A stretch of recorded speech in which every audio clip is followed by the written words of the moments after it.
हाँ जी बच्चों, good morning. विशाल Verma, good morning. मेरी आवाज आ रही है अभी?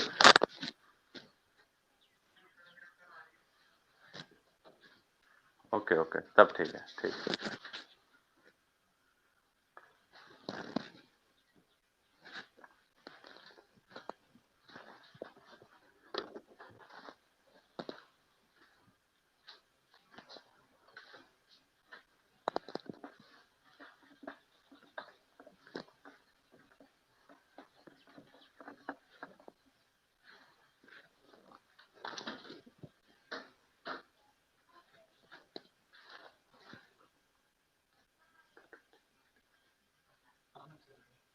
मैं देख रहा हूँ।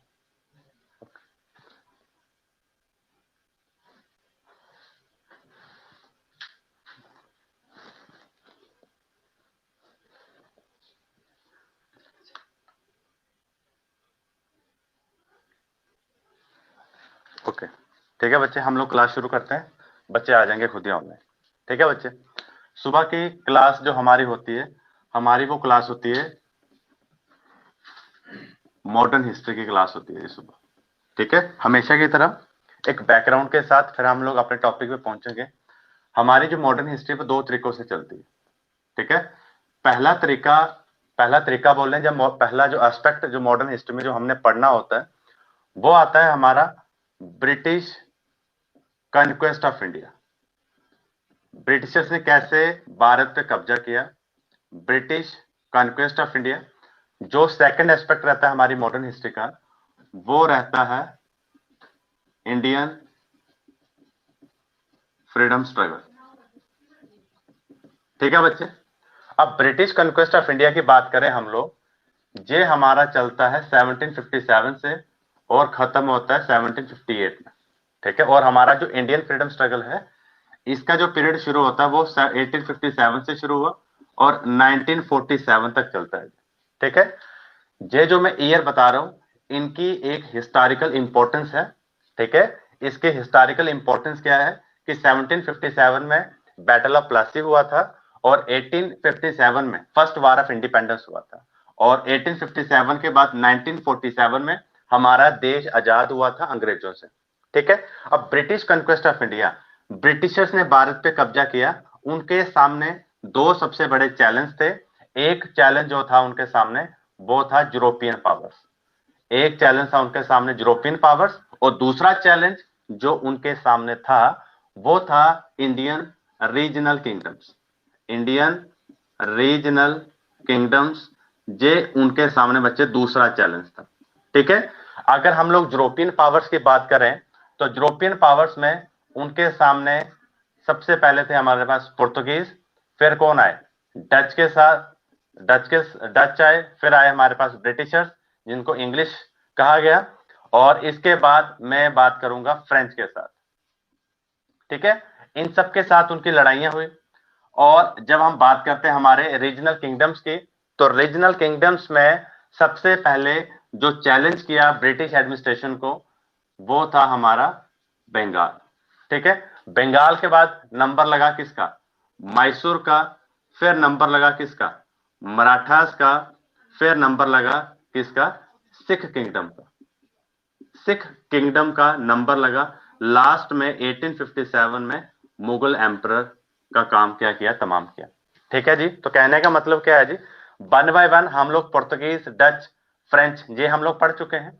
कॉन्क्वेस्ट ऑफ बंगाल भी हम लोग पढ़ चुके हैं और कॉन्क्वेस्ट ऑफ मैसूर भी हम लोग पढ़ चुके हैं। ठीक है, बंगाल की बात करें तो बंगाल को कंक्वर करने के लिए ब्रिटिशर्स को दो लड़ाइयां लड़नी पड़ी। पहली लड़ाई जो थी, that was battle of Plassey, battle of Plassey 1757। और दूसरी जो लड़ाई थी, that was battle of Buxar, जो हुई थी 1764 में। ठीक है बच्चे, और मैसूर के साथ चार लड़ाइयां लड़नी पड़ी। वन, फर्स्ट एंग्लो मैसूर वार, सेकंड एंग्लो मैसूर वार, थर्ड एंग्लो मैसूर वार, फोर्थ एंग्लो मैसूर वार। ठीक है, आज जो हम लोग बात करेंगे, हम लोग बात करेंगे कॉन्क्वेस्ट ऑफ मराठास, कि मराठास को कैसे कंक्वर्ड किया। बच्चे ये बहुत बड़ा टॉपिक है, बहुत बड़ा टॉपिक है। लेकिन कॉन्क्वेस्ट ऑफ मराठास में बड़ी सारी ट्रीटीज जो हैं, ठीक है, जे आपको बहुत कुछ सिखा के जाएगा, इसमें बड़ा सारा पहले बैकग्राउंड देना पड़ेगा आपको, और बैकग्राउंड देने के बाद ही मुझे मेन कंटेंट पे आना पड़ेगा। ठीक है, ओके। अब मैं इसको साफ कर रहा हूं और मैं आज बात करूंगा, आज जो मैं बात करूंगा मैं कॉन्क्वेस्ट ऑफ मराठास, किस तरीके से ब्रिटिशर्स ने मराठा को कंक्वर्ट किया। सबसे पहले मैं टॉपिक लिख रहा हूं, हेडलाइन लिख रहा हूं, conquest of Marathas, conquest of Marathas. ठीक है बच्चे, अब अगर मैं इसकी बात करता हूं, टॉपिक शुरू करने से पहले जो कुछ बेसिक इंफॉर्मेशन आप लोगों को देना चाहूंगा, वो बेसिक इंफॉर्मेशन बड़े इंपॉर्टेंट हैं आपके कॉम्पिटिटिव एग्जाम के लिए, दैट बेसिक इंफॉर्मेशन। ठीक है, अब मैं जैसे स्टोरी बताऊंगा आपको, फर्स्ट एंग्लो मराठास बार में, सेकंड एंग्लो मराठास बार में, थर्ड एंग्लो मराठास बार में, वो स्टोरी आपके एग्जामिनेशन पॉइंट ऑफ व्यू के लिए बिल्कुल भी इंपॉर्टेंट नहीं है। ठीक है, और कहने की बात करें 7-8 पॉइंट जो है कॉन्क्वेस्ट ऑफ मराठास को लेके वो ज्यादा इंपॉर्टेंट है, लेकिन स्टोरी से ये होता है, कि एक तो हमें टॉपिक अच्छे से समझ आता है, दूसरा उस टॉपिक को लेके हमारा इंटरेस्ट क्रिएट होता है, और तीसरा जो इंपॉर्टेंट कंटेंट होता है जो एग्जामिनेशन के लिए इंपॉर्टेंट है, वो हमारा दिमाग जो है ना उसको अपने दिमाग में बैठा लेता है। ठीक है जी, अब टॉपिक शुरू करने से पहले कल मैंने आपको एक बेसिक एक टाइमलाइन दी थी। ठीक है, किसको लेके, जो ब्रिटिश ईस्ट इंडिया कंपनी के जो गवर्नर जनरल थे। ये टाइमलाइन बड़ी इंपॉर्टेंट है, टाइमलाइन बड़ी इंपॉर्टेंट है, मैं आज फिर से लिख रहा हूं। ठीक है, आई होप आपको ये याद मैं करवा दूंगा जी, नहीं करोगे मैं जबरदस्ती याद करवा दूंगा। ठीक है, अब ये जो मैं आपको बताने जा रहा हूं, कॉन्क्वेस्ट ऑफ मराठा से पहले मैं आपको बताने जा रहा हूं जो इंपॉर्टेंट गवर्नर जनरल थे और उन्होंने किस ड्यूरेशन पे भारत पे रूल किया। ठीक है, सबसे पहले मैं बात करूंगा, I will talk about Warren Hastings, governor general की बात कर रहा हूं मैं, वारेन हास्टिंग। गवर्नर जनरल की बात करें तो बोलेंगे हम लोग गवर्नर जनरल ऑफ बंगाल। ठीक है, एक और बात आगे चलने से पहले, ठीक है, मैं इसको 50 बार और भी रिपीट करूंगा। पहले होता था गवर्नर, ठीक है, गवर्नर का रैंक बदल के गवर्नर जनरल ऑफ बंगाल कर दिया गया। ठीक है, किस एक्ट के तहत, रेगुलेटिंग एक्ट 1773। बच्चे ये याद रखना आप लोग, रेगुलेटिंग एक्ट, मैं पूरा पढ़ाऊंगा इसको। रेगुलेटिंग एक्ट 1773 में क्या हुआ था, गवर्नर का नाम बदल के गवर्नर जनरल ऑफ बंगाल रख दिया था। ठीक है, अब जो मैं बात कर रहा हूं वो मैं बात कर रहा हूं गवर्नर जनरल ऑफ बंगाल। ठीक है, टाइमलाइन बड़ी इंपॉर्टेंट है, इसको मैं साफ कर रहा हूं अभी। रेगुलेटिंग एक्ट 1773 गवर्नर से बन गया गवर्नर जनरल ऑफ बंगाल। ठीक है, अब मैं इसको कर रहा हूं साफ। वारेन हास्टिंग का जो ड्यूरेशन था वो ड्यूरेशन था हमारा 1772 से लेके 1785 तक, ये इन भाई साहब का क्या था, ड्यूरेशन था। ठीक है, अब दूसरा जो था उनका नाम था sir John Macpherson, sir John Macpherson, इनका मैं अभी नाम लिख रहा हूं। इसके बाद मैं बात करूंगा लॉर्ड कॉर्नवालिस की बात करूंगा। लॉर्ड कॉर्नवालिस कौन था, he was governor general of Bengal. ठीक है, इसके बाद मैं लिखूंगा सर जॉन शोरे, इसके बाद लिखूंगा मैं सर जॉन शोरे। इसके बाद मैं लिखूंगा लॉर्ड वेल्सले लिखूंगा। ठीक है बच्चे, फिर जहां पे एक आदमी का और है इसका मैं स्किप कर रहा हूं। इसके बाद मैं लिखूंगा बच्चे लॉर्ड मिंटो वन। इसके बाद मैं लिखूंगा बच्चे लॉर्ड हास्टिंग लिखूंगा। ठीक है, बस अभी मैं फिलहाल यहीं तक रुकूंगा। अब इन भाई साहब का जो ड्यूरेशन था वो 1785 से शुरू हुआ, 1786 तक चला। ठीक है, और लॉर्ड कॉर्नवालिस भाई साहब का जो था 1786 से शुरू हुआ और ये चलता है आपका 1793 तक। ठीक है, सर जॉन शोरे का जो ड्यूरेशन था 1773 से शुरू हुआ, 1798 तक चला। ठीक है, और लॉर्ड वेल्सले 1798 से शुरू हुआ, 1805 तक इनका ड्यूरेशन था, 1805 तक इन भाई साहब का ड्यूरेशन था। ठीक है, लॉर्ड मिंटो 1807 से शुरू हुए 1813, और लॉर्ड हास्टिंग, इनका जो ड्यूरेशन था 1813 से शुरू हुआ और 1823 तक, बच्चे 10 साल तक रूल किया था। 10 इयर्स रूल था इनका। 10 साल तक लॉर्ड हास्टिंग भाई साहब जो थे, ये हमारे गवर्नर जनरल थे। ठीक है बच्चे, अब मैं जिसको टिक करूंगा आपने उसको तो दिमाग में बैठा देना।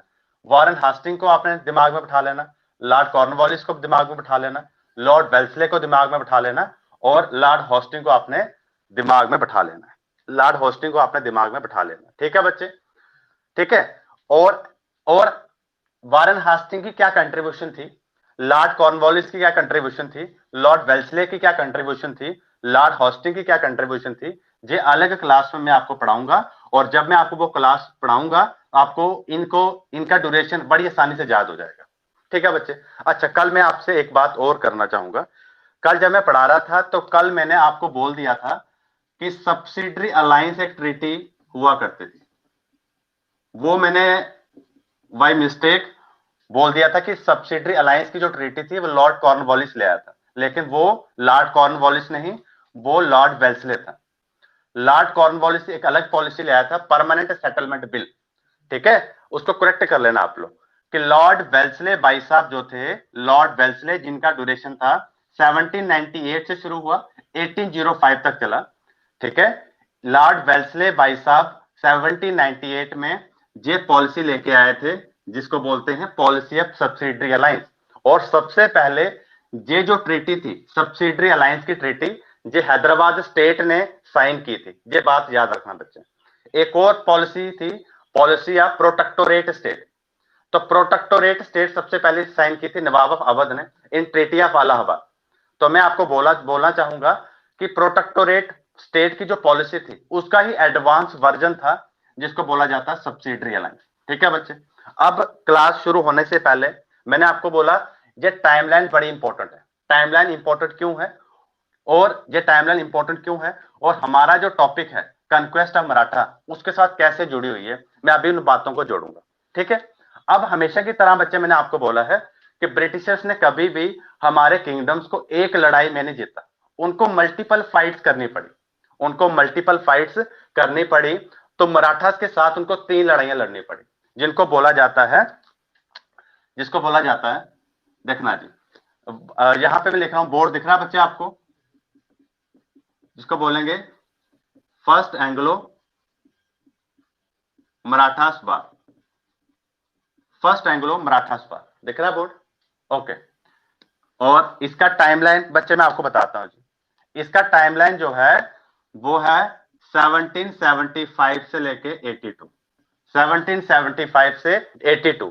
और देखना बच्चे, आपके लिए इंपॉर्टेंट क्या है, जब फर्स्ट एंग्लो मराठा वार हुआ था उस समय पे हमारे जो गवर्नर जनरल थे बंगाल के, कौन थे? Lord Warren Hastings. आ गया, जुड़ गया हमारा टॉपिक। ये देखो बच्चे, फर्स्ट एंग्लो मराठा वार, जब फर्स्ट एंग्लो मराठा वार हुआ था उस समय पे गवर्नर जनरल ऑफ बंगाल कौन हुआ करते थे? Warren Hastings. पहला क्वेश्चन, जे यहां से आपके एग्जाम में क्वेश्चन बन सकता है, वॉरेन हास्टिंग, वॉरेन हास्टिंग। ठीक है बच्चे। दूसरा तरीका आपको बताता हूं जी। दूसरा क्या आ गया हमारे पास? सेकंड एंग्लो मराठास वार। सेकंड एंग्लो मराठास वार, सेकंड एंग्लो मराठा वार। ठीक है।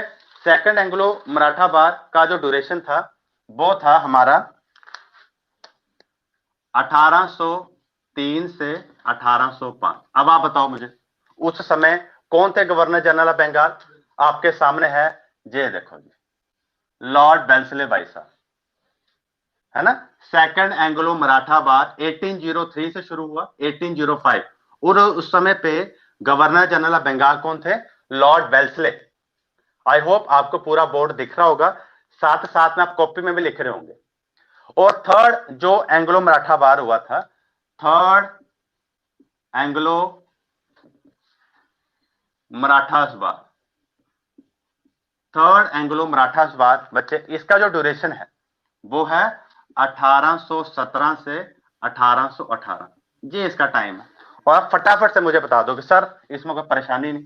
ये लॉर्ड हॉस्टिंग भाई साहब थे। लॉर्ड हॉस्टिंग भाई साहब जो थे वो कौन थे?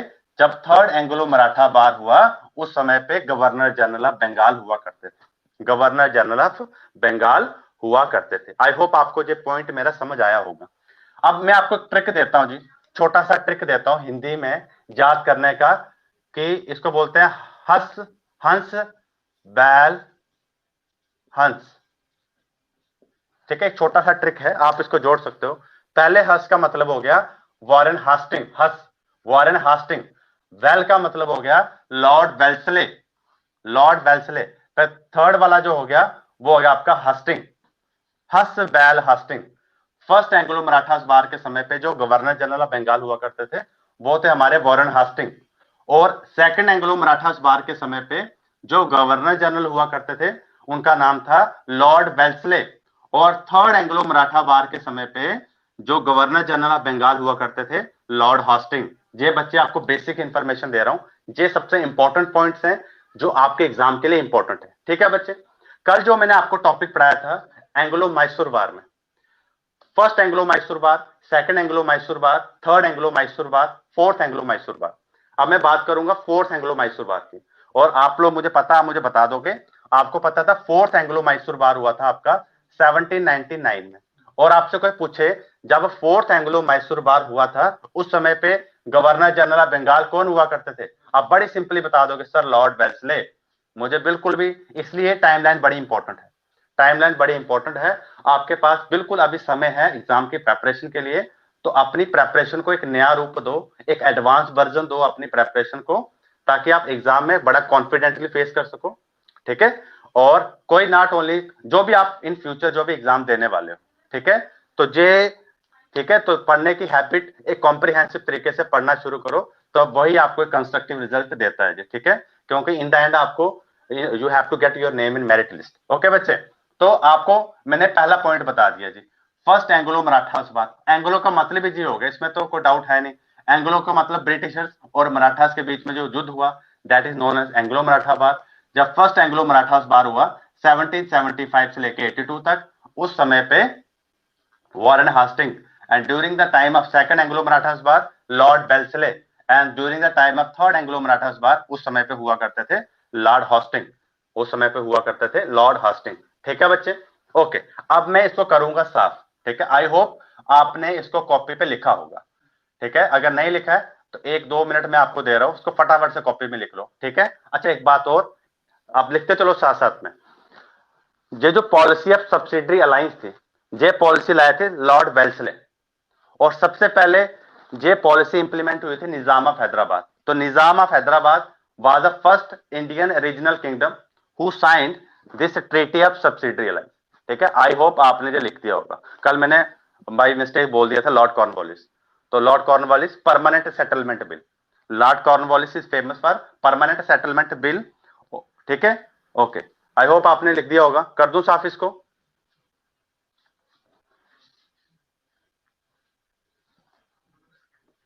ओके ओके, बहुत ही बढ़िया जी, बहुत ही बढ़िया। ओके,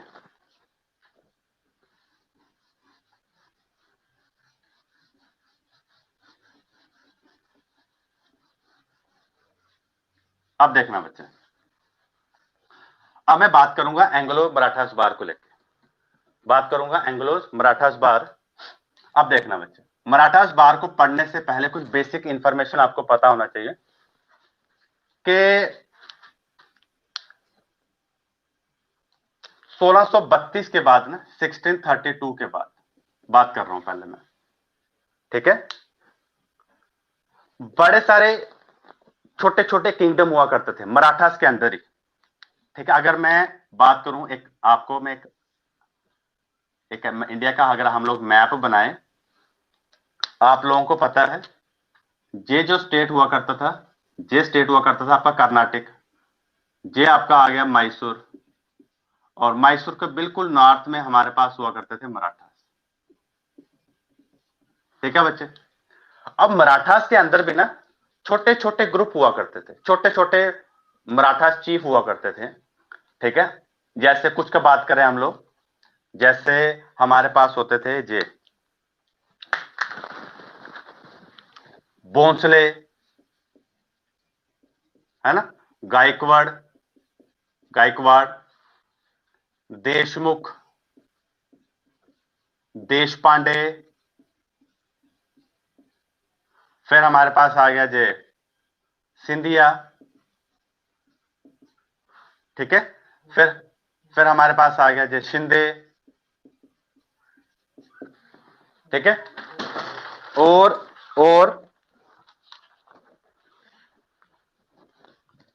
हमारे पास आ गए होलकर, ठीक है। फिर हमारे पास आ गए मौर्य, हमारे पास आ गए जे जादव, हमारे पास आ गए गाटगे, ठीक है। हमारे पास आ गए निम्बरकर। जी सारी मराठा कास्ट बता रहा हूं जी। गाटगे की बात करूं, आप भी आपको याद करवा देता हूं। जो हमारे इंडियन क्रिकेटर है ना, पुराने क्रिकेटर थे हमारे जहीर खान, उनकी वाइफ का नाम है जी सगारिका गाटगे। तो गाटगे मतलब मराठा, ठीक है। निम्बरकर एक्सेट्रा, बड़े सारे क्या होते थे, मराठा चीफ हुआ करते थे। बात समझ आई बच्चे? बड़े सारे मराठा चीफ, छोटे छोटे किंगडम हुआ करते थे और इनकी एक कन्फेडरेसी चलती थी। कन्फेडरेसी का मतलब होता है, कन्फेडरेसी का मतलब होता है एक समूह चलता था इनका, और इन कन्फेडरेसी मतलब बड़े सारे मराठा चीफ, और इस पूरे मराठा चीफ का जो सबसे बड़ा चीफ हुआ करता था उस समय पे, वो हुआ करते थे हमारे पास भोंसले।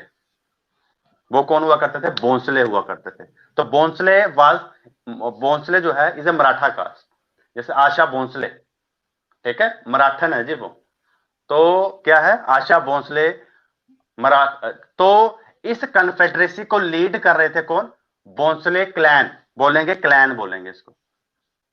कौन लीड कर रहे थे इसको? भोंसले क्लैन जो थे इस कन्फेडरेसी को लीड कर रहे थे। मतलब कहने का क्या हो गया, ये जो हमारा मराठा किंगडम जो था, मराठा किंगडम जो था, जे जे बड़े सारे छोटे छोटे किंगडम्स में बटा हुआ था। इनकी एक कॉन्फेडरेसी चलती थी और इस कॉन्फेडरेसी को लीड करते थे कौन? भोंसले क्लैन लीड किया करते थे। बात समझ आई बच्चे? अब बड़ी इंपॉर्टेंट बात बताऊं, अगर और सिंपल बात करें तो भोंसले जो था वो कौन था? Prominent, he was prominent Maratha chief, he was prominent Maratha chief. कौन बोला? भोंसले क्लैन जो हुआ करता था। ठीक है बच्चे?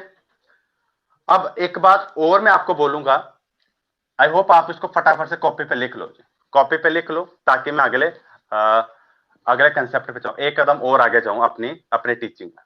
ठीक है, भोंसले, गायकवाड़, देशमुख, देश पांडे, सिंधिया, ठीक है, शिंदे, होलकर, मौर्य, जादव, गाटगे और निम्बरकर। ठीक है, जे कुछ ने आपको याद करने की जरूरत नहीं है, कॉपी पे लिख लो, ताकि जब आप पढ़ो तो आपको समझ आ जाए कि बड़े सारे मराठा चीफ हुआ करते थे, और इन सब में से जो प्रोमिनेंट मराठा चीफ हुआ करते थे वो कौन था? आपके भोंसले क्लैन हुआ करता था, जो पूरी मराठा कन्फेडरेसी को क्या करते थे? लीड करते थे। ठीक है, अब मैं इसको कर रहा हूं साफ।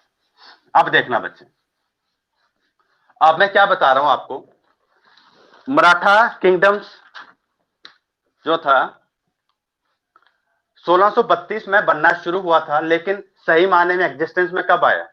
सही मायने में एग्जिस्टेंस में आया था 1674। ठीक है, जब छत्रपति शिवाजी का कॉरोनेशन हुआ था। ठीक है, मतलब उनको मराठा किंगडम का राजा घोषित किया था, और ये एंड होता है 1818 में। 1674 में शुरू होता है, मराठा किंगडम एग्जिस्टेंस में आता है। बनने का काम शुरू कब होता है? 1632 में, शिवाजी के पिताजी के द्वारा। उनका नाम था शाहू जी। अभी मैं बात करता हूं अभी आपके सामने। तो शाहू जी ने मराठा किंगडम की शुरुआत की, लेकिन एग्जिस्टेंस में कब आया? जब उनके बेटे शिवाजी का कोरोनेशन किया गया 1674 में। और मराठा किंगडम का खत्म कब हुआ? मराठा किंगडम खत्म हुआ थर्ड एंग्लो मराठा वार, जो 1818 में तक चला। बात समझ आई? 1674 से मराठा किंगडम एग्जिस्टेंस में आया, और कब तक चला? 1818 तक चला, जब मराठा किंगडम की एक उनके पेशवा हुआ करते थे, जिसका नाम था Bajirao two, Bajirao one. Bajirao one जो थे उसके ऊपर फिल्म बनी थी, है ना, रणवीर सिंह ने रोल प्ले किया था, बाजीराव, बाजीराव मस्तानी। तो बाजीराव वन, अभी मैं किसकी बात कर रहा हूं? बाजीराव टू। बाजीराव टू ठीक है, 1818 में जो पेशवा हुआ करते थे, पेशवा कौन थे अभी बात करता हूं उसके बारे में, ठीक है। तो Maratha are credited to a large extent, ठीक है, फॉर एंडिंग मुगल रूल, ठीक है। तो मराठास ने क्या किया था, एक प्रकार से जब मराठास एग्जिस्टेंस में आए ना, तो जो मुगल रूल जो हुआ करते थे वो बड़े पीक मुगल रूलर हुआ करते थे। तो कहने का मतलब ये हुआ, मुगल एम्परर से भी बड़ा किंगडम हुआ करता था किसका, मराठास का, ठीक है। और और और और क्या बोला, तभी जो मराठा किंगडम्स को कैप्चर करने के लिए ब्रिटिशर्स को 3 लड़ाइयां लड़नी पड़ी, ठीक है बच्चे। अब मैं एक जो पॉलिटिकल सेटअप था जो मराठास का उसकी बात कर रहा हूं बच्चे। अब मैं बात करता हूं किसके बारे में, सबसे पहले जो थे वो थे हमारे पास शाहू जी, शाहू जी भोंसले, ठीक है। शाहू जी भोंसले के बाद उनके बेटे आए शिवाजी, ठीक है, छत्रपति शिवाजी। अच्छा एक बात और बोलूंगा, मराठा किंगडम की कैपिटल हुआ करती थी रायगढ़, ठीक है।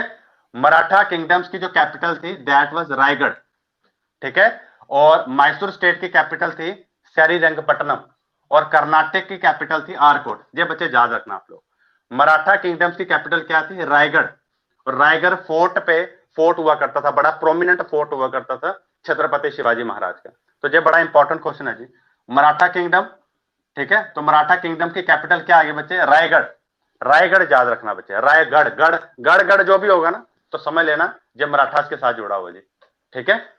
आप देखना बच्चे, तो शाहू जी के बेटे थे शिवाजी, शिवाजी के आगे 2 बेटे थे, ठीक है। उनके 2 बेटे जो थे, एक का नाम था राजा राम, ठीक है। दूसरे बेटे जो थे इनके वो थे सांबाजी। फिर सांबाजी के बाद इनके बेटे बने थे जिनको बोला जाता है शाहू जी टू, शाहू जी टू, जे मराठा चीफ बने थे जी। Again all this belongs to Bhonsle clan, ठीक है।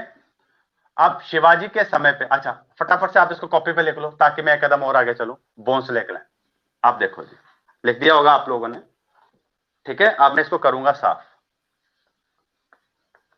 अब देखना बच्चे, अब मैं क्या कर रहा हूं, शाहू जी जिन्होंने मराठा किंगडम्स के एग्जिस्टेंस की शुरुआत की, उस समय पे पेशवा एक छोटा सा मिनिस्टर हुआ करता था। लेकिन शिवाजी के समय पे के पेशवा जो थे एक प्रोमिनेंट मिनिस्टर के तौर पे आए, एक प्रकार से प्रोमिनेंट मिनिस्टर का ओहदा दिया किसको, पेशवा को, during the time of Shivaji. बात समझे, तो पेशवा एक प्रकार से क्या होते थे, हमारे प्राइम मिनिस्टर हुआ करते थे मराठा किंगडम्स के, ठीक है बच्चे। तो बड़े सारे मिनिस्टर हुआ करते थे मराठा किंगडम्स के समय पे, और उन सब मिनिस्टर्स में से जो सबसे इंपॉर्टेंट रोल जो था वो था पेशवा का। बात समझ आई बच्चे। अब मैं एक बात और बोलूंगा कि शिवाजी के बाद आपने देखा सांबजी आए, साहू जी टू आए, उनका इतना जिक्र नहीं होता है। जिक्र किसका होता है, पेशवा का जिक्र होता है। तो मराठा के इंटरनल अफेयर्स को लेके या एक्सटर्नल अफेयर्स को लेके जो पेशवा होता था ना उसका डिसीजन बड़ा मायने करता था, और पूरी कन्फेडरेसी को पेशवा का डिसीजन जो था वो मानना पड़ता था। Peshwa was such a influential personality, जब Peshwa was such a influential post, ठीक है। और इन्फ्लुएंशियल पोस्ट का जो क्रिएशन जो था, क्रिएशन तो हो रखा था पहले, लेकिन एक इन्फ्लुएंशियल पोस्ट इसको बनाया किसने, शिवाजी महाराज ने, छत्रपति शिवाजी महाराज। तो छत्रपति शिवाजी महाराज पूरे मराठा कन्फेडरेसी के क्या हुआ करते थे, चीफ हुआ करते थे। तो पेशवा कौन था, वो प्राइम मिनिस्टर हुआ करता था, ठीक है जी। अब इस पेशवा, बड़ी इंटरेस्टिंग बात बता रहा हूं, अब जो मराठा किंगडम्स के कुछ प्रोमिनेंट सेंटर हुआ करते थे। प्रोमिनेंट सेंटर का मतलब, जैसे पेशवा जो थे वो खुद पुणे से लीड किया करते थे। कहां से लीड किया करते थे, पुणे से लीड किया करते थे। पुणे आज के समय पे महाराष्ट्र में है जी, है ना। ओके, खड़गवासला जहां पे एनडीए की एकेडमी है, national defence academy, Khadakwasla, Pune, ठीक है। अब बात करते हैं जी पेशवा। अब इस पेशवा ने क्या कर रखा था, जो इंपॉर्टेंट सेंटर हुआ करते थे वो इंपॉर्टेंट मराठा चीफ को दे रखा था। जैसे कहने की बात करें, जैसे मैं बात करूंगा सिंधिया, सिंधिया, सिंधिया हमारे लीड कर रहे थे कहां से? ग्वालियर से। ग्वालियर से आपको पता होना चाहिए, ग्वालियर में ज्योतिरादित्य सिंधिया, उनका बहुत बड़ा पैलेस हुआ करता था, पैलेस होता है आज भी है उनका, ज्योतिरादित्य सिंधिया, जिन्होंने कांग्रेस पार्टी छोड़ के कहां पे आए थे? बीजेपी पार्टी ज्वाइन किया था। और 2 दिन पहले इन्होंने एक बड़ा कंट्रोवर्शियल स्टेटमेंट दिया, क्या कि राजीव गांधी जो है he is maker of modern India. ठीक है, इस अपनी इस स्टेटमेंट को लेके अभी बड़ा न्यूज में चल रहा है जी, ज्योतिरादित्य सिंधिया कि बंदा है कांग्रेस का, ज्वाइन किया बीजेपी, फिर अप्रिशिएट कर रहा है किसको? कांग्रेस के जो पुराने वर्कर थे, हमारे जो एक्स प्राइम मिनिस्टर थे, उनको अप्रिशिएट कर रहा है ना। जब पॉलिटिकल स्टंट रहता है, पॉलिटिकल कंट्रोवर्शियल स्टेटमेंट दे दी किसने? ज्योतिरादित्य सिंधिया। तो सिंधिया याद रखना बच्चे, वो ग्वालियर, ग्वालियर वाला इलाका जो था वो देख रहे थे, सिंधिया क्लैन जो है वो उसको देख रहा था। बात समझ आए? और जो भोंसले जो थे वो देख रहे थे हमारे नागपुर से। नागपुर से कौन थे? नागपुर से थे हमारे भोंसले, नागपुर से थे हमारे भोंसले। और पेशवा खुद पुणे से लीड कर रहे थे। और आपको पता होना चाहिए बड़ौदा से थे गायकवाड़, बड़ौदा से थे हमारे गायकवाड़, बड़ौदा से थे हमारे गायकवाड़ थे। और इंदौर से लीड कर रहे थे हमारे होलकर, इंदौर से लीड कर रहे थे होलकर, इंदौर से लीड कर रहे थे होलकर।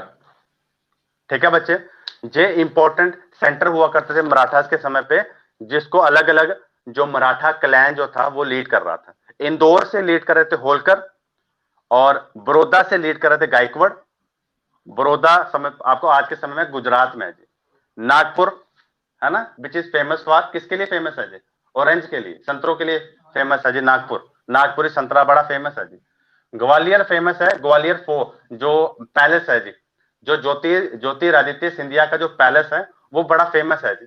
वो आज के समय में एक मतलब देखने वाली जगह है जी। ग्वालियर जाओ तो इसका पैलेस ना देखो तो बोलता है वो विजिट जो है वो अधूरा रहता है। सच ए मैग्निफिकेंट जो आर्किटेक्चर, ठीक है, जो था वो सिंधिया का जो पैलेस है जिसको बोला जाता है जी। और पेशवा खुद कहां से लीड कर रहे थे? पुणे से लीड कर रहे थे। समझ आ गया बच्चे बात को? तो मुगल एम्परर से भी बड़ा जो टेरिटरी हुआ करते थे किसकी? मराठा किंगडम्स की हुआ करते थे जी। आपको मैंने दूसरी बैकग्राउंड दी, मुझे पता आप लोगों ने फटाफट से इसको कॉपी में लिख दिया होगा। मराठास की कैपिटल हुआ करते थे Raigarh, Raigarh was capital of Maratha kingdom. ठीक उसी तरीके से जैसे मैसूर स्टेट की कैपिटल हुआ करती थी श्रीरंगपट्टनम, और कर्नाटक स्टेट की कैपिटल हुआ करती थी, कर्नाटक स्टेट की कैपिटल हुआ करती थी हमारी आरकोट। ठीक है, अच्छा आपने ये भी लिख दिया होगा, आई होप आपने इसको भी कॉपी पे लिख दिया होगा। ठीक है, अच्छा अब मैं साफ कर रहा हूं इसको। अब आपको मैं कहानी बताऊंगा कि भाई मराठास और British east India company conflict में कैसे आए, कॉन्फ्लिक्ट में कैसे आए। ठीक है बच्चे, और कॉन्फ्लिक्ट क्रिएट करने वाला आदमी कौन था? बात समझ आई बच्चे? मैं फिर आपको बोल रहा हूं, ब्रिटिश ईस्ट इंडिया कंपनी को सिर्फ एक मौका चाहिए था कि उस मौके की, हमेशा ये मौके की तलाश में होते थे कि कैसे हमें एक मौका मिले और हम इन किंगडम्स पे हमला करने का हमारे पास क्या मिले? पॉइंट मिले। बात समझ आई? और जैसे ही उनको वो मौका मिलता था तो उस मौके का वो पूरा फायदा उठाते थे। ठीक है, और इसी मौके का सही फायदा उठाते उठाते एक दिन वो क्या करते थे? पूरे किंगडम्स पे क्या कर लेते थे? कैप्चर कर लेते थे। बात समझ आई बच्चे? अब मैं एक बात और करूंगा आपके सामने। अच्छा, आपने देखा कॉन्क्वेस्ट ऑफ मराठास। बच्चे इसको समझने के लिए ना आपको एक पॉइंट मुझे और देना पड़ेगा, एक और बैकग्राउंड आपको देना पड़ेगा ताकि हम लोग मेन कंटेंट पे आए।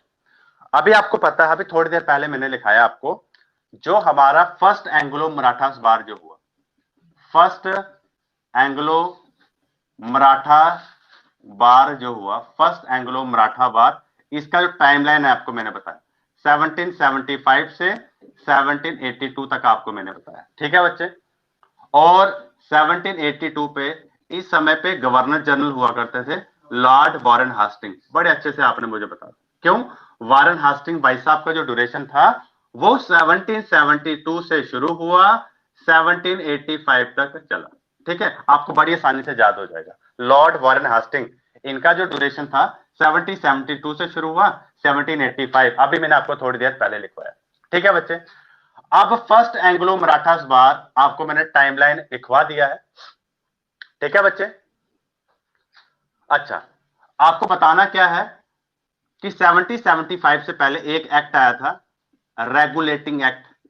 रेगुलेटिंग एक्ट 1773, रेगुलेटिंग एक्ट आया था 1773, 1773 में 1773। फिर आप बोलोगे सर पढ़ा आप रहे हो एंग्लो मराठास बात, फिर आप इसका क्यों जिक्र कर रहे हो? इसका जिक्र मैं ये कर रहा हूं, इसका एक पॉइंट बड़ा इंपॉर्टेंट है जो हमारी अंडरस्टैंडिंग क्रिएट करेगा, हमें और अच्छा से समझाएगा फर्स्ट एंग्लो मराठास बात की कहानी। ठीक है बच्चे, अब मैं क्या बता रहा हूं आपको, रेगुलेटिंग एक्ट, उस समय पे बच्चे जो 3 प्रेसिडेंसी हुआ करती थी, किसकी? ब्रिटिश ईस्ट इंडिया कंपनी की। ब्रिटिश ईस्ट इंडिया कंपनी की 3 प्रेसिडेंसी हुआ करती थी। क्या मतलब होता है इसका प्रेसिडेंसी का? जैसे हमारा जो इंडिया है उसको 28 स्टेट में डिवाइड कर रखा है, उस समय पे स्टेट का नाम क्या बोलते थे? प्रेसिडेंसी बोला करते थे। तो 3 स्टेट हुआ करते थे ब्रिटिशर्स की इंडिया में। ठीक है, एक को बोला जाता है बंगाल प्रेसिडेंसी, एक को बोला क्या जाता है? बंगाल प्रेसिडेंसी। ठीक है बच्चे, कलकत्ता वाला आ गया। एक आपके पास क्या आ गया? बॉम्बे प्रेसिडेंसी। एक हमारे पास क्या आ गया? बॉम्बे प्रेसिडेंसी। और एक हमारे पास कौन सा आ गया? मद्रास प्रेसिडेंसी। बच्चे ये बड़ा इंपॉर्टेंट पॉइंट है, मद्रास प्रेसिडेंसी हुआ करते। ठीक है, और इस प्रेसिडेंसी को लीड कौन करते थे? हेड कौन होते थे? गवर्नर। इसके हेड कौन होते थे? गवर्नर। और इसके हेड कौन होते थे? गवर्नर होते थे। इसको बोलेंगे गवर्नर ऑफ, अच्छा ठीक है। अब जो गवर्नर ऑफ बंगाल जो था ना, उसी को इन दोनों का हेड बना रखा था, उसी को गवर्नर जनरल ऑफ बंगाल भी बोलते थे। मतलब गवर्नर जनरल ऑफ बंगाल के पास 2 पोस्ट थी। ठीक है, गवर्नर जनरल ऑफ बंगाल के पास एक तो वो था गवर्नर ऑफ बंगाल, दूसरा इन तीनों गवर्नर का वो हेड भी हुआ करता था। मतलब governor general of Bengal was head of governor of Bombay presidency, was head of Madras presidency. बात समझ आई बच्चे आपको? ठीक है, आई होप आपको ये समझ आया होगा कि governor of Bengal was governor general of Bengal भी बोलते हैं इसको, गवर्नर जनरल ऑफ बंगाल। ठीक है बच्चे, अब सुनना बच्चे बड़ी मजेदार बात। ठीक है, तो मैं क्या बोलूंगा अभी, मैं एक लाइन बोलूंगा रेगुलेटिंग एक्ट 1773 की, कि governor general of Bengal was given supervisory power. Governor general of Bengal was given supervise करना, supervisory power over Bombay presidency and Madras presidency. ये बच्चे जो बड़ा इंपॉर्टेंट पॉइंट है, आपने चिंता बिल्कुल नहीं करनी है, क्योंकि जब मैं रेगुलेटिंग एक्ट 1773 पढ़ाऊंगा तो उसमें मैं बात करूंगा कि governor general of Bengal was given supervisory power over Bombay and Madras presidency. ठीक है, ये पॉइंट बड़ा इंपॉर्टेंट है। ठीक है बच्चे, अब सुनना बच्चे बड़ी मजेदार बात। अब मैं जहां से एक पॉइंट बोलूंगा, बॉम्बे प्रेसिडेंसी और इसको बोलते हैं बच्चे, इसको मैं बोलूंगा बंगाल प्रेसिडेंसी। बॉम्बे प्रेसिडेंसी और बंगाल प्रेसिडेंसी, इनके बीच में ना कॉन्फ्लिक्ट रहते थे। इनके बीच में क्या रहते थे? कॉन्फ्लिक्ट ही रहते थे। ब्रिटिशर्स के बीच में भी क्या रहते थे? कॉन्फ्लिक्ट रहते थे। क्या मतलब होता है?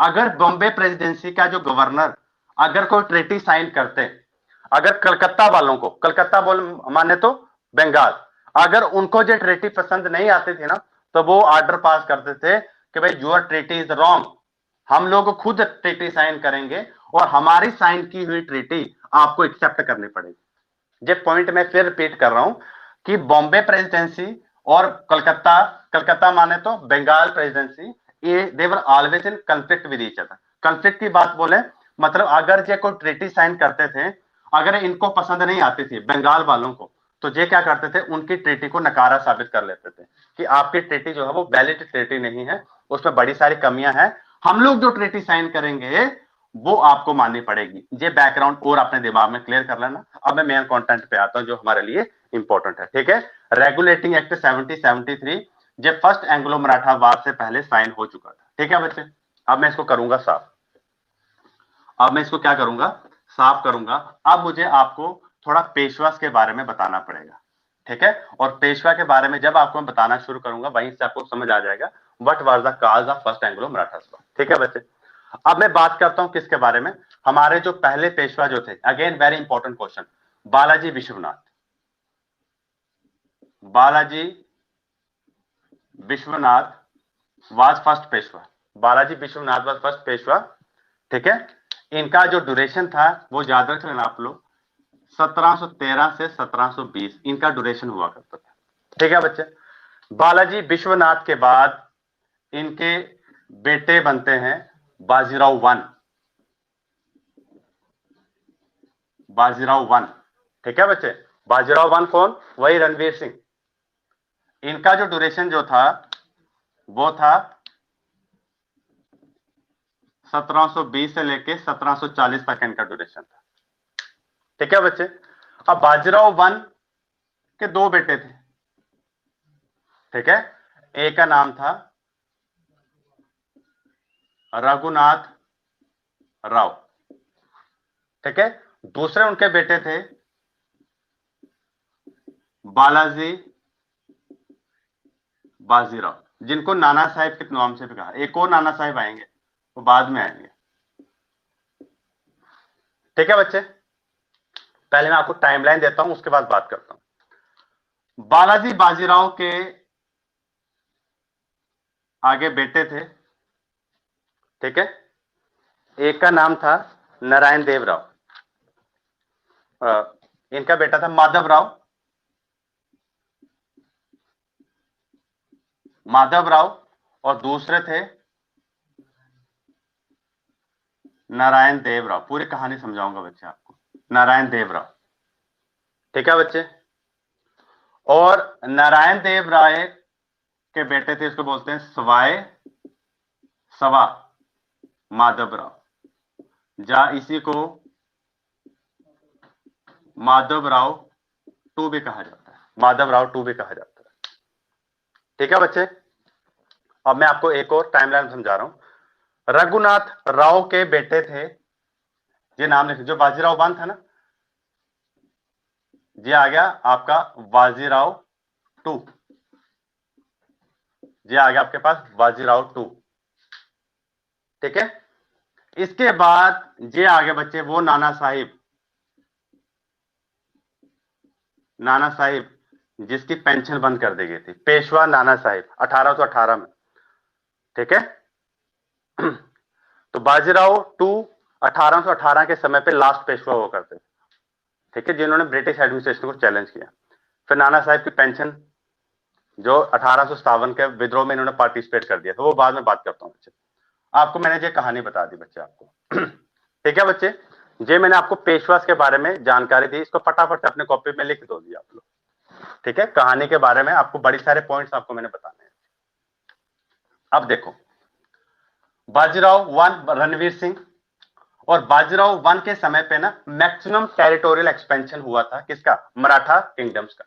ठीक है बच्चे, अब हम लोग बात करते हैं बालाजी बाजीराव और रघुनाथ राव के बीच में। रघुनाथ राव जो था ना, बड़ा एक एम्बिशियस पर्सन था, जे भी पेशवा बनना चाहता था। इसका सपना था कि मैं भी क्या बनूं, पेशवा बनूं। ठीक है, अपना सपना मनी मनी, है ना, कुछ मतलब नहीं मराठा किंगडम से, इसको बनना था Peshwa. He was very ambitious person, और पेशवा बनने के लिए बाय हुक एंड क्रुक जो तरीका इसको अच्छा लगता ना वो जो अडॉप्ट कर सकता था। ठीक है बच्चे, अब बात करते हैं बालाजी बाजीराव के बारे में। तो बालाजी बाजीराव, आपको पता होना चाहिए, क्या पता होना चाहिए कि भाई 1741 में ना, 1741 में, 1741 में, ठीक है, थर्ड बैटल ऑफ पानीपत होता है। थर्ड बैटल ऑफ पानीपत होता है, थर्ड बैटल ऑफ पानीपत। ठीक है, थर्ड बैटल ऑफ पानीपत किसके बीच में होता है, पेशवा बालाजी बाजीराव, पेशवा वर्सेस, आपको पता होना चाहिए, एक अफगान इन्वेडर था, पेशवा वर्सेस अहमद शाह अब्दाली, अहमद शाह अब्दाली। ठीक है, आपको पता है।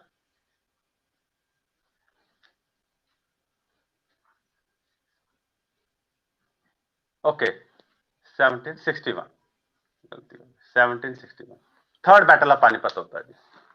किसके बीच में? पेशवा वर्सेस अहमद शाह अब्दाली के बीच में। ठीक है बच्चे। और अहमद शाह अब्दाली, अच्छा आपको पता भी होना चाहिए एक फिल्म भी आई थी थर्ड बैटल ऑफ पानीपत को लेकर, जिसमें संजय दत्त ने ना अहमद शाह अब्दाली का रोल प्ले किया हो, उसका कैरेक्टर प्ले किया हो जी, अहमद शाह अब्दाली। ठीक है, तो पेशवा की हार हो जाती है, पेशवा की क्या हो जाती है? हार हो जाती है। ठीक है, तो बालाजी, पेशवा कौन? बालाजी बाजीराव। तो इसका एक कारण यह भी था कि बालाजी बाजीराव के जो भाई थे ना, उनकी डेथ हो चुकी थी। ठीक है, थर्ड बैटल ऑफ पानीपत में। तो 5-6 महीने तक ये सदमे में रहा, और उसके बाद उसकी क्या हो गई थी? डेथ हो गई थी। किसकी बड़ा? बालाजी बाजीराव की हो गई थी डेथ। ठीक है बच्चे। अब बालाजी बाजीराव की डेथ हुई तो नारायण रघुनाथ राव को लग रहा था कि शायद मेरा नंबर लग जाएगा। ठीक है, मुझे मौका लग जाएगा क्या बनने का? पेशवा बनने का। ठीक है, लेकिन उसका सपना टूट गया। माधव राव जो था वो पेशवा बन गया उसके बाद। ठीक है, चाचा ने सोचा मेरा नंबर लगेगा, लेकिन नंबर लग गया किसका? भतीजे का। ठीक है, फिर हिस्ट्री बोलती है कि कुछ समय के बाद ना टीबी बीमारी, ट्यूबरक्लोसिस के साथ माधव राव को क्या होगी? डेथ होगी। ठीक है, फिर रघुनाथ राव को लगा कि मेरा नंबर लगेगा, लेकिन इसका नंबर नहीं लगा। नारायण देव राव, अच्छा नंबर लगाने वाले बंदे कौन थे? जो पेशवास के बाकी सारे जो जितने मिनिस्टर हुआ करते हैं ना, काउंसिल, उस काउंसिल में उन्होंने डिसाइड किया कि माधव राव की अगर डेथ होगी तो रघुनाथ राव को नहीं बनाएंगे हम लोग, नारायण देव राव को हम लोग क्या बनाएंगे? अगला पेशवा बनाएंगे। बात समझ आई? अब माधव राव जो था ना, ही वॉज एबल एडमिनिस्ट्रेटर, लेकिन नारायण देव राव वो एक नालायक आदमी था, एक अच्छा एडमिनिस्ट्रेटर नहीं था। और रघुनाथ राव का मौका लगा तो उसने इसको मरवा दिया जी। किसको मरवा दिया? नारायण देव राव को मरवा दिया जी उसने। ठीक है, इस होप के साथ कि शायद अब मेरा नंबर लगेगा, अब मैं पेशवा बन जाऊंगा जी। ठीक है, लेकिन नारायण देव राव की डेथ के बाद उस, ठीक है, कुछ समय के लिए इसको पेशवा बनने का मौका लगा था जी रघुनाथ राव को। लेकिन हुआ क्या था कि जैसे नारायण देव राव की जो पत्नी थी ना, उन्होंने अपने बेटे को जन्म दिया। ठीक है, जिसको माधव राव टू के नाम से कहा जाता है। तो हुआ क्या बोला कि इनके मिनिस्टर्स में से एक बड़े इन्फ्लुएंशियल मिनिस्टर हुआ करते थे, जिसको बोलते हैं नाना फडणीस। नाना फडणीस भाई साहब ने क्या किया? उन्होंने एक प्रोपोगंडा शुरू किया कि भाई हम लोग रघुनाथ राव को नहीं, हम लोग माधव राव टू, बेशक वो उम्र में छोटा है, हम लोग उसको अपना पेशवा बनाना चाहते हैं। और नाना फडणवीस अपनी इस स्ट्रेटेजी में कामयाब हुआ। और बोलते हैं सिर्फ 40 डेज का था, है ना, 1.25 महीने के थे। कौन? माधव राव टू। और इनको हटा के फिर इसको क्या बना दिया गया? पेशवा बना दिया गया। इसको बना के इसको पेशवा बना दिया गया। ठीक है, और ये डिसीजन लिया गया कि जब तक माधव राव टू, ठीक है, उनको वो मतलब इतने कैपेबल नहीं हो जाते कि वो पेशवा का रोल प्ले कर सकें, तब तक जो उनकी काउंसिल जो है ना, वो मराठा एडमिनिस्ट्रेशन को क्या करेगी? रूल किया करेगी। बात समझ आई? इस बात को लेकर ना रघुनाथ राव बड़ा परेशान हो गया। उसको लगा कि मुझे पेशवा बनना ही बनना है, चाहे मुझे कुछ भी करना पड़ा। तो उसको लगा कि भाई अगर मैं पेशवा बनना चाहता हूं, अगर मैं चाहता हूं कि मैं पेशवा बनूं, तो मेरी हेल्प सिर्फ एक ही आदमी कर सकते हैं। वो हेल्प कौन करेगा? वो हेल्प करेंगे हमारे कौन? British administration. तो भाई साहब ने कुछ सोचा नहीं, कुछ समझा नहीं, घर का बेदी लंका डाए, और ये बंदा पहुंच गया किसके पास? इसने अप्रोच किया किसको? ब्रिटिश ईस्ट इंडिया कंपनी को अप्रोच किया।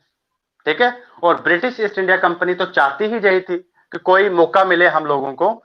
जे उनके साथ एक ट्रीटी साइन करते हैं, जिसको बोलते हैं ट्रीटी ऑफ सूरत। बच्चे, ट्रीटी ऑफ सूरत 1775 में साइन हुई। ठीक है, किसके बीच में हुई? रघुनाथ राव के बीच में और ब्रिटिश ईस्ट इंडिया कंपनी के बीच में। ब्रिटिश ईस्ट इंडिया कंपनी के बीच में ये ट्रीटी साइन हुई। ठीक है, अब आपको पता है ये ट्रीटी में क्या हुआ होगा। ट्रीटी में रघुनाथ राव ने बोला कि भाई मैं आपकी हेल्प करूंगा मराठा एडमिनिस्ट्रेशन पे, जब आप अटैक करोगे, अगर आप विजय रहे, इफ यू रिमेन विक्टोरियस, तो मुझे कुछ नहीं, मुझे पेशवा बना दो। ब्रिटिश ईस्ट इंडिया कंपनी बोले तथास्तु, कोई चिंता नहीं करनी, तू बस हमारी हेल्प कर। बात समझ आई बच्चे? और इन रिटर्न में उन्होंने कुछ 2500 के सोल्जर अपने साथ अपने जो ब्रिटिश आर्मी के थे वो हैंडओवर किए किसको, रघुनाथ राव को। बात समझ आई। और इसके बदले में उसने बोला, अंग्रेजों ने बोला कि ठीक है, हमें क्या मिलेगा, तुझे पेशवा बना देंगे तो हमें क्या मिलेगा। उस समय पे एक प्रोमिनेंट इलाके हुआ करते थे जिसको बोलते हैं सैलिसट, सैलिसट एंड बसीन, ये जगह का नाम है जी। अच्छा फर्टाइल हुआ करता इलाका हुआ करता था, स्ट्रेटेजिकली बड़ी इंपॉर्टेंट था ब्रिटिश ईस्ट इंडिया कंपनी के लिए। तो ब्रिटिश ईस्ट इंडिया कंपनी ने बोला कि भाई ये इलाका आप हमें दे देना। तो पेशवा बोला कोई चिंता नहीं करनी, मैं आपको ये इलाका दे दूंगा। बात समझ आई बच्चे बात को।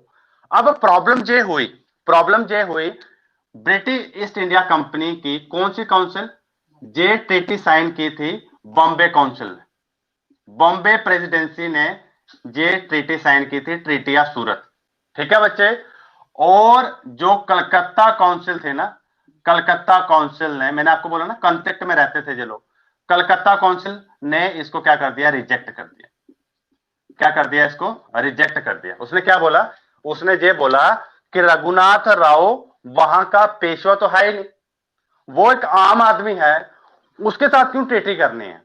अगर हमें ट्रीटी करनी है तो हम ट्रीटी साइन करेंगे जो एक्चुअल में जो मराठा का क्या है, पेशवा है। तो मराठा का पेशवा कौन था, Madhavrao two, Madhavrao two was a Peshwa. बात समझ आई बच्चे। और होता क्या है, ये पूरी कहानी चलती है 70-75 से कहानी शुरू होती है। तो ट्रीटी ऑफ सूरत को रिजेक्ट किया जाता है। ठीक है, अब मैं साफ कर रहा हूं। तो 70-76 में एक ट्रीटी साइन होती है जिसको बोला जाता है treaty of Purandar, treaty of Purandar 70-76 में ट्रीटी साइन होती है। किसके बीच में होती है, अगेन ये ट्रीटी साइन होती है कलकत्ता काउंसिल के बीच में। ये ट्रीटी साइन होती है किसके बीच में, कलकत्ता काउंसिल के बीच में और पेशवा ऑफ मराठास के बीच में। बात समझ आए बच्चे। अब सुनना बच्चे ध्यान से। अब ट्रीटी ऑफ पुरंदर में जब ट्रीटी ऑफ सूरत हुई थी तो अपने कुछ आर्मी लेके, कौन, अपनी कुछ आर्मी लेने से मतलब जो ब्रिटिश आर्मी के जो लोग बॉम्बे काउंसिल ने दिए थे रघुनाथ राव को, उन्होंने कुछ इलाका भी कैप्चर कर लिया था। ठीक है, विद्रोह के तौर पे। तो पहला पॉइंट इसका ये था रिटर्निंग ऑफ टेरिटरी, एक दूसरे की जो टेरिटरी ले रखी थी वो इन्होंने वापस कर दी कि स्टेटस क्यों मेंटेन रहे, जो जहां पे है वो वहीं पे रहे। ये पहला पॉइंट आ गया बच्चे। ठीक है। और दूसरा पॉइंट जो था, उन्होंने ब्रिटिश जो कलकत्ता काउंसिल है ना, रिकॉग्नाइज किया किसको, recognise Madhav Rao two as Peshwa of Maratha kingdom. ठीक है बच्चे। अब आप मुझे एक बात बताओ, इस पॉइंट जो कलकत्ता काउंसिल ने जो ये ट्रीटी साइन की, this treaty was not liked by Bombay council as well as Raghunath Rao, क्योंकि रघुनाथ राव क्या बोल रहा था, मुझे पेशवा बनाओ। लेकिन ब्रिटिश की जो कलकत्ता काउंसिल थी उन्होंने क्या बोला कि भाई हम लोग जो है माधव राव टू को अपना पेशवा मानते हैं, तो रघुनाथ राव की हालत और खराब। अब मैं क्या करूं कि जो बंदा है, मुझे पेशवा बनना है। बात समझे, मुझे पेशवा बनने के लिए क्या करना पड़े। अब इस ट्रीटी में ना एक पॉइंट और भी रखा था उन्होंने। पॉइंट क्या रखा था, ट्रीटी ऑफ पुरंदर में कलकत्ता काउंसिल ने बोला था कि हमारा आपका जो आदमी है ना रघुनाथ राव, हमें बार बार इंस्टिगेट करता है जी। इंस्टिगेट क्या करता है, हमें भड़काता है कि आप क्या करो, इस मराठा किंगडम पे क्या करो, अटैक करो।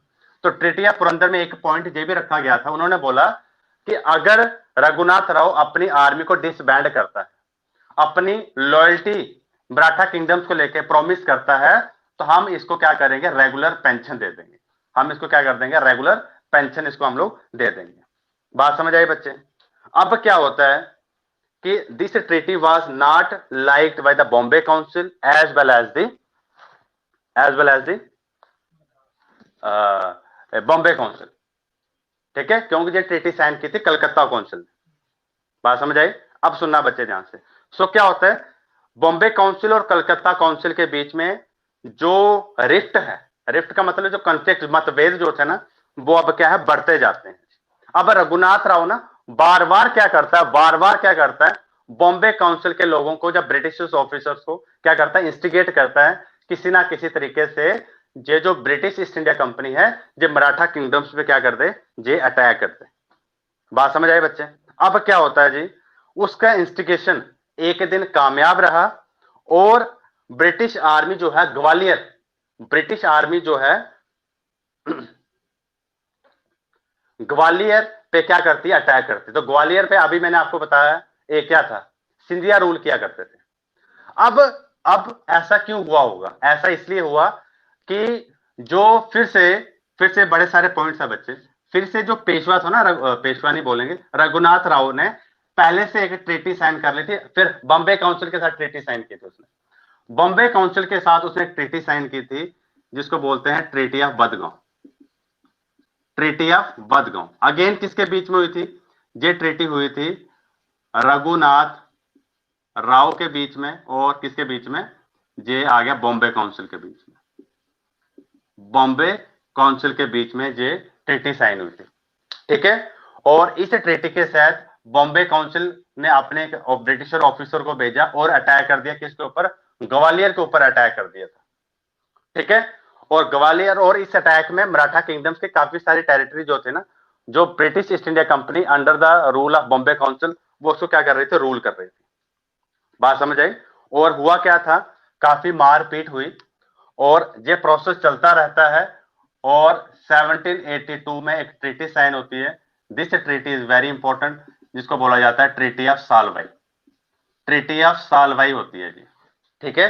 और ये ट्रीटी ऑफ सालवाई किसके बीच में होती है? ये ट्रीटी ऑफ सालवाई होती है कलकत्ता काउंसिल के बीच में और पेशवा के बीच में, एक पीस ट्रीटी साइन करने के लिए। ब्रिटिशर्स की तरफ से कलकत्ता काउंसिल, ठीक है, और यहां से पेशवा के बीच में पीस ट्रीटी साइन होती है। और इस पीस ट्रीटी के भी कुछ ज्यादा खास पॉइंट नहीं है। इस पीस ट्रीटी का सिर्फ एक ही पॉइंट है कि जो जो एक दूसरे ने जो एक दूसरे की ट्रीटी ले रखी है, जो जगह कैप्चर कर रखा है, उस एरिया को रिटर्न करवा देना, एक पॉइंट ये था। और मराठा किंगडम और जो ब्रिटिश ईस्ट इंडिया कंपनी, उनका एक कॉमन एनिमी हुआ करता था मैसूर। ये दोनों एक साथ मिलके मैसूर स्टेट पे क्या करेंगे, हमला करेंगे, ठीक है। और और रही बात रघुनाथ राव को, तो उसकी आर्मी को डिसबैंड करके उसको मंथली पेंशन लगवा दी गई थी। ये ट्रीटी ऑफ सालवे के क्या थे, पॉइंट्स थे। तो फर्स्ट एंग्लो मराठा बार शुरू होती है आपकी ट्रीटी ऑफ सूरत में, ट्रीटी ऑफ पुरंदर के बीच में, और फिर आता है आपका treaty of Badgaon and treaty of Salbai. तो इसमें से जो सबसे अक्सर अगर जो एग्जाम में पूछ लेते हैं वो पूछ लेते हैं ट्रीटी ऑफ पुरंदर पूछ लेंगे, या पूछ लेंगे आपको ट्रीटी ऑफ सालवाई पूछ लेंगे। बाकी दो ट्रीटी वो इंपॉर्टेंट नहीं है। तो ये जो पहली लड़ाइयां जो हुई ब्रिटिश ईस्ट इंडिया कंपनी के बीच में, ये इतने बड़े पैमाने पे नहीं हुई थी। इसमें ज्यादा जो रोल प्ले किया था वो रोल प्ले किया था बॉम्बे काउंसिल ने। तो 1782 में ये पूरी कहानी खत्म होती है फर्स्ट एंग्लो मराठा बात की। तो आई होप आपको जो मैंने पढ़ाया आज आपको समझ आया होगा, ठीक है। Do share it with your friends अगर आपको जो लेक्चर समझ आया। तो अगर किसी बच्चे को कुछ समझ ना आया हो तो मुझे वो चैट पर या पर्सनली व्हाट्सएप में मुझे मैसेज कर सकता है, ठीक है। तो आज की क्लास खत्म होती है। Thank you very much.